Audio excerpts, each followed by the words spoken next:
Welcome to Hope is Here. My name is Greg Horn, and we love to give you hope. And usually when you mention the word cancer, unfortunately, it's not associated with that. But in this case, it is going to be a positive story. And to share her story today with us is Lindi Campbell. I knew her as Lindy Long back at Tates Creek High School. We were around the same age. She's 1 year ahead of me, but she looks like she would have been vice versa. She has kept all her hair and is thin and looks great. But we're here to talk about a serious subject, but we're trying to create awareness. And Lindy, you always have taken care of yourself. And, we've kept up with each other through Facebook, just, pictures and all. And all of a sudden, last year, you got a major health scare, didn't you? I sure did. At the time, Greg, I was 51 years old, and certainly have done everything in my power to take care of myself that I can. Try to exercise, eat right. I've never smoked. I did grow up with secondhand smoke, but never had any association with tobacco at all. And so the initial diagnosis was not anything related to cancer at the time, because everyone pretty much looks at you as a non-smoker as someone who couldn't possibly have lung cancer. So my journey started with actually an x-ray that was completely unrelated. Just thankfully had a primary care physician that was concerned about some complaints I had with my acid reflux. So her journey was really just to take a look at my heart, make sure all was good. Thought it was going to be as simple as that. Did have some mild reflux, but she called me the next day and said, Lindy, I see a shadow on your lung. I don't think it's anything to be concerned about, but I'd like to take a closer look.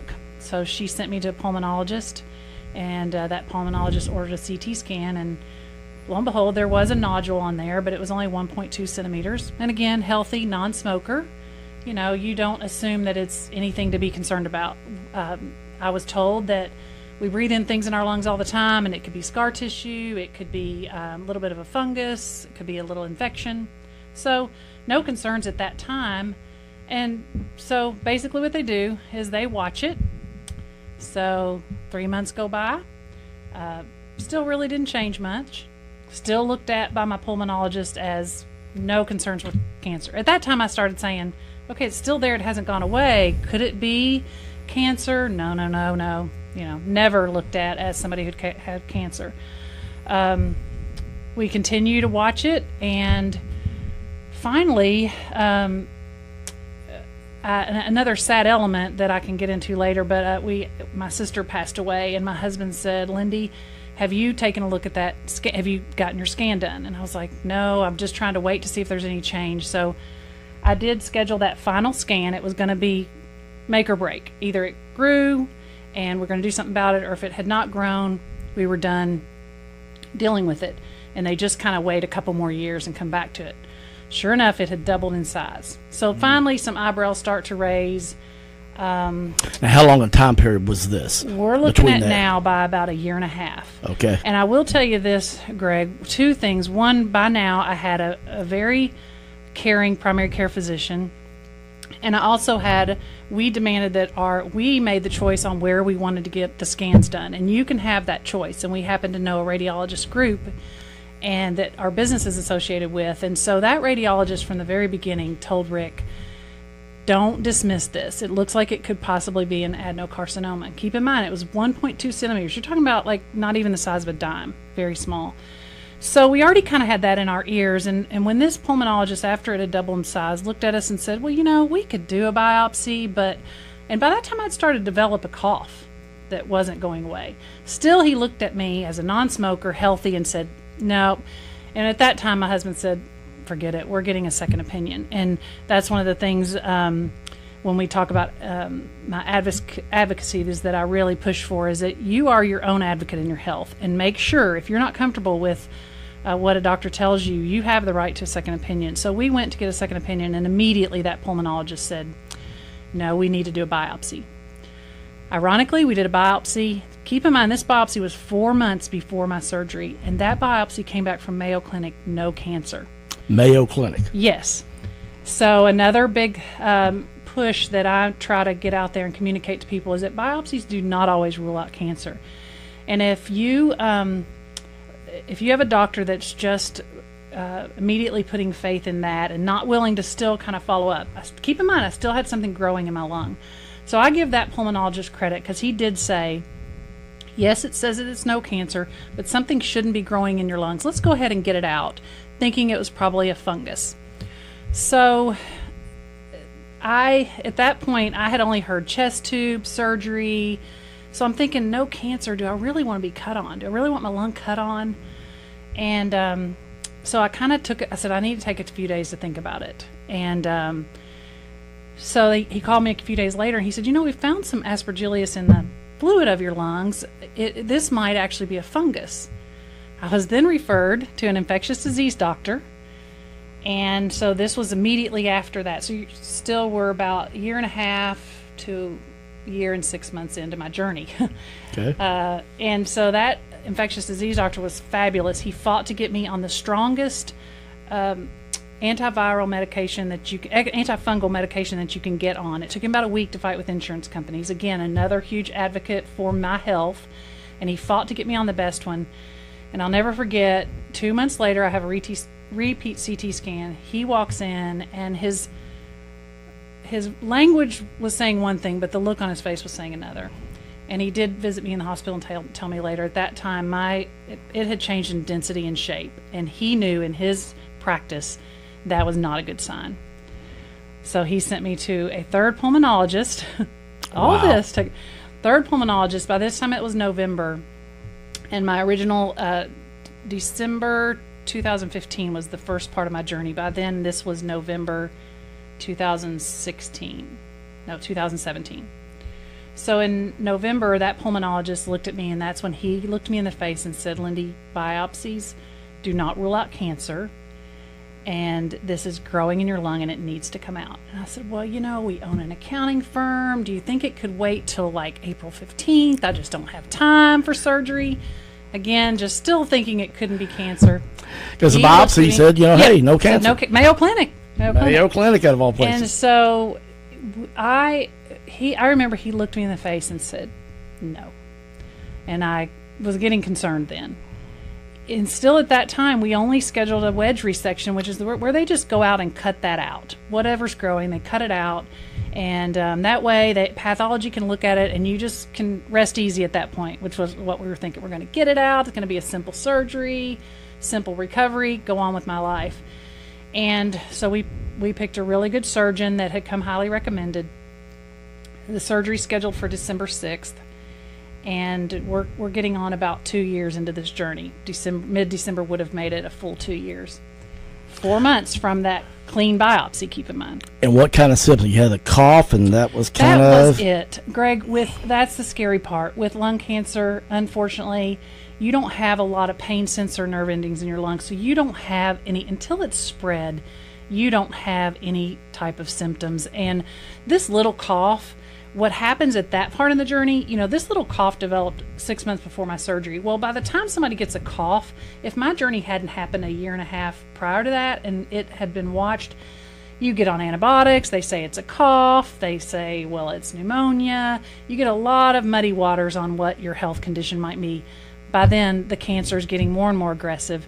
And once it gets outside of the lungs, it spreads so quickly. So you're talking about the narrowest of window that we're looking at by the time I had surgery.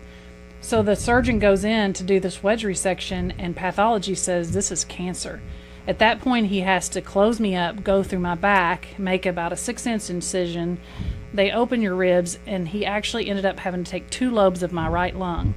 The lower right lung was where the nodule was, but in order to really ensure clear margins, he went up into your middle lobe is a little smaller, so he took that middle lobe out as well. So I have about 35% of my lungs gone, and at that point we didn't know if it had spread to the lymph nodes. So we had to wait 2 painstaking days to find out, and it had not spread to the lymph nodes. It was caught in stage 1, and my doctor said I fit in about a 1% of the category of people. My age, having caught it without any type of pre-screening opportunities, catching it that early, not having it spread. So, there was a lot of things that we took away from in that moment. Spent 13 days in the hospital. Had a lot of time of hurting and healing and trying to process it all. And really, some of the things that I'm doing today go back to that. Well, tell me about the conversations you're having with God during this time. Well, at that time, I knew the craziest thing when you go through something like this, if you are a person of faith, there really is a peace that comes about you because, we know He's ultimately in control. And the first thing when they rolled me into my room is I thought I have to be strong for my family. And that's really where my faith, I think, came into play. It wasn't about me in that moment. I knew God had that. And when we talk a little bit about my faith journey down the road, you'll see all the God stops along the way. And in retrospect, I knew that after the surgery. I had said from the very beginning when the spot was found, and the way that I had one attack with acid reflux that made me concerned enough to call the doctor. One. Wow. After she found the spot, I never had another attack like that. I had one attack and one attack only at 3 o'clock in the afternoon. And I said to myself in that moment when the spot was found, if this leads to something serious, that was God's intervention in that moment, because I am not a person to call the doctor and be concerned. And they suggested at the time I go to the emergency room. I was like, no, I know it's acid reflux. And the nurse even called the next day to follow up. That just does not happen. So really, in retrospect, all that came flooding back. When you hear cancer, I was like, here we go. Faith is trusting in advance what only makes sense in reverse.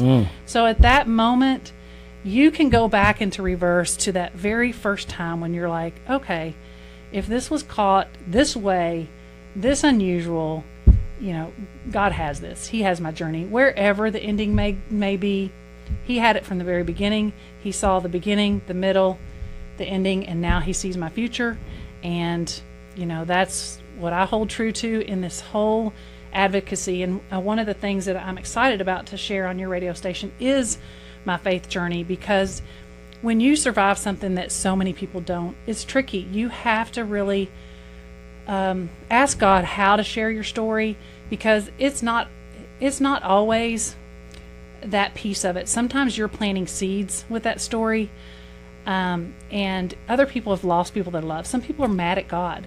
Their loved ones died in 8 months. They couldn't process it. So if I step in right away talking about the miracle and how God saved me, I'm going to lose those people in the beginning that are mad at God. So I really love that I have this platform to talk about that and share with people in some of our other segments how He truly played a role.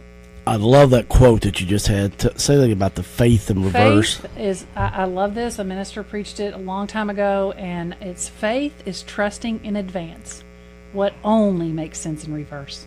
Wow. When your faith is tested, you don't understand where God's placement in that was until you look back and say, all right, I know I've gone through this place of suffering for this very reason. Now, all of what I've been through, if you back it up, it all makes sense. And without faith, we would constantly question things that are happening in our lives. We would constantly play the victim and ask God why. And I don't think I ever asked God why. Nobody wants to be the face of cancer, but I'm saying to God now, this isn't a me thing, this is a we thing. So tell me now, God. We always say, I really want my life to mean something. I sure didn't want it to mean getting lung cancer and helping other people. But if that's the cards I've been dealt, then I'm going to use it for God's glory. Well, I love that, and we've got much more of her story, so we hope that you'll tune in tomorrow as Lindi Campbell is our guest. I'm Greg Horn. We'll see you tomorrow on Hope is Here. CMI is your full-service human resources provider in Central Kentucky. For 15 years, CMI Human Resources has taken great pride in helping organizations and people work. Whether it's employee handbooks or help in filling a position, no job is too large or too small for CMI. Contact the professionals today at CMI Human Resources, 859-296-2800, or online at cmiconsulting.com.